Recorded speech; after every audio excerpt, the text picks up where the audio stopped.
Miss అయిపోయినరా మామా.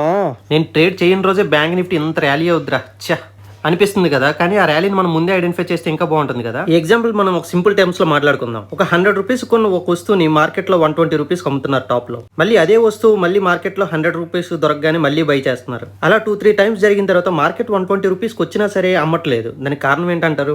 అంటే ఆ వస్తువుకి 120 రూపీస్ కంటే ఎక్కువ ధర పలికే అవకాశం ఉందని. మార్కెట్ ఇలా సప్లై జోన్ లో సెల్ ఆఫ్ అవ్వకుండా ఉందంటే నెక్స్ట్ డే ట్రెండింగ్ అవబోతుంది అనమాట. నెక్స్ట్ డే ఫస్ట్ క్యాండిల్ ఇలా సప్లై జోన్ బ్రేక్ చేస్తూ స్టార్ట్ అయితే ట్రెండ్ కన్ఫర్మ్ అయినట్టే. Still you can wait for a small retracement, then you can enter. అప్పుడు మనకి డబుల్ కన్ఫర్మేషన్ దొరుకుతుంది. మార్కెట్ లో ఇప్పుడు ఈ ప్రొడక్ట్ కి స్టార్టింగ్ రేటే 120 ఉన్నట్టు. సో మార్కెట్ ఏ మాత్రం దానికి దగ్గరగా వచ్చినా సరే బయ్యర్స్ అగ్రెసివ్ గా కొంటారు. ఆటోమేటిక్గా అప్పుడు మార్కెట్ ట్రెండ్ అయిపోతుంది. ఇలా షూర్ షాట్ బ్రేక్అవుట్ వచ్చినప్పుడు బిగ్ ప్లేస్ మాత్రం ఊరుకుంటారా? వాళ్ళు కూడా అక్యుములేట్ చేసుకుంటారు. 125, 130 రూపీస్కి పర్చేస్ చేసి 150, 160 వరకు తీసుకెళ్తారు వాళ్ళు కూడా. మార్కెట్ సప్లై జోన్ బ్రేక్ చేసిన తర్వాత 800 పాయింట్స్ ర్యాలీ ఇచ్చింది. ఇలా అనలైజ్ చేసుకుంటే ఖచ్చితంగా ప్రాఫిటబుల్గా ఉంటాం.